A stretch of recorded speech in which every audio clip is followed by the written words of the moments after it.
February 28, the Cross of Calvary. And when they were come to the place which is called Calvary, there they crucified him, and the malefactors, one on the right hand and the other on the left.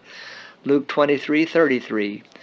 The Cross of Calvary appeals in power, affording a reason why we should love Christ now and why we should consider him first and best and last in everything. We should take our fitting place in humble penitence at the foot of the cross.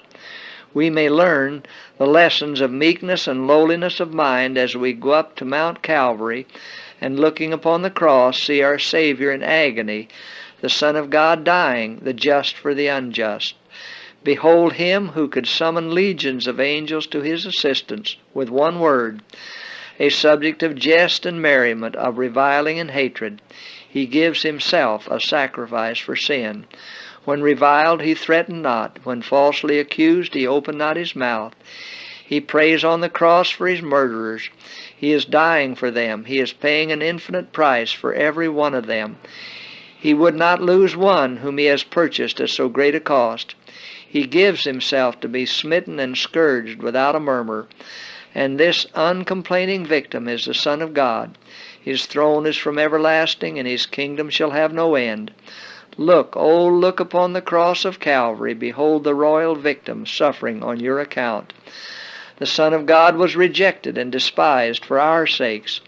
Can you, in full view of the cross, beholding by the eye of faith the sufferings of Christ, tell your tale of woe, your trials? Can you nurse revenge of your enemies in your heart while the prayer of Christ comes from his pale and quivering lips for his revilers, his murderers? Father, forgive them, for they know not what they do.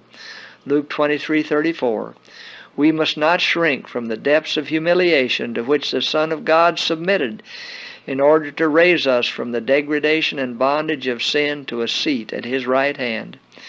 It is high time we devoted the few remaining precious hours of our probation to washing our robes of character and making them white in the blood of the Lamb, that we may be of that white-robed company who shall stand about the great white throne.